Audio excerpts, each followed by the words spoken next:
বিওটিতে হচ্ছে আমাদের board of the trustee, যারা মূলত আমাদের সব কিছু দেখভাল তো করেই।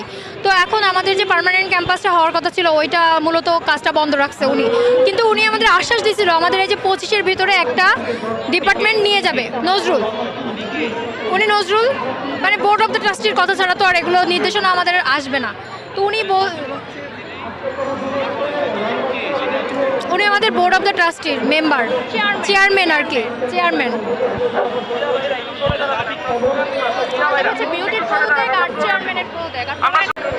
নজরুল হচ্ছে আমাদের বোর্ড অফ ট্রাস্টের চেয়ারম্যান।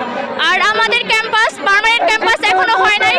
আমাদের বলা হয়েছিল আমাদের ডিসেম্বরের মধ্যে কিছু ডিপার্টমেন্ট পার্মানেন্ট ক্যাম্পাসে শিফট করবে, কিন্তু অলরেডি জানুয়ারি মাস চলে আসছে, কিন্তু পার্মানেন্ট ক্যাম্পাসের একটা ইটও নতুন করে বসানো হয় নাই, আর আমাদের কোনো আশ্বাসও দেওয়া হয় নাই। আর আমাদের এখন দুইটা দাবি, একটা হচ্ছে পার্মানেন্ট ক্যাম্পাস আর বিউটির পদত্যাগ।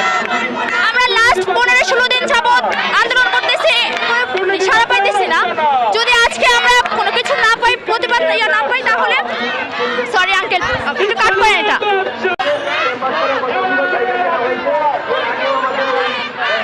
আমরা কোথায় ক্লাস করব, আমাদের শিক্ষকরা কোথায় দাঁড়াবে, আমাদের ভবিষ্যৎ কি? আমাদের এখন একটাই দাবি, আমাদের পার্লামেন্ট ক্যাম্পাস সুনিশ্চিত করতে হবে। আমরা আমাদের ক্যাম্পাসে ফেরত যাব, আমরা ক্লাস করব। এর বাইরে আমাদের কোনো পলিটিক্স নাই, যেটা নজরুল সাহেব দীর্ঘদিন পলিটিশিয়ান রেজিমদের সঙ্গে লিয়াজ করে দুর্নীতি করেছে, ইউনিভার্সিটিটাকে ফকির করেছে, অথচ আমার বাবা মার টাকা সে হাতিয়ে নিয়েছে। আমরা আর বসে থাকার পারতো না, আর বসে থাকতে পারি না।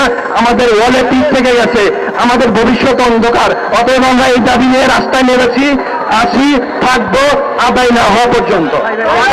পার্মানেন্ট ক্যাম্পাস আমরা চাই চাই চাই।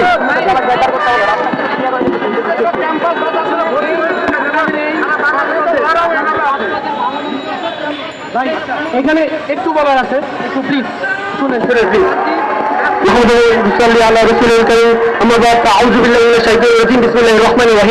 আপনাদের গুরুত্বপূর্ণ একটা প্রশ্ন করছেন, বেসরকারি বিশ্ববিদ্যালয়ের ছাত্ররা সরকারের কাছে কি চায়?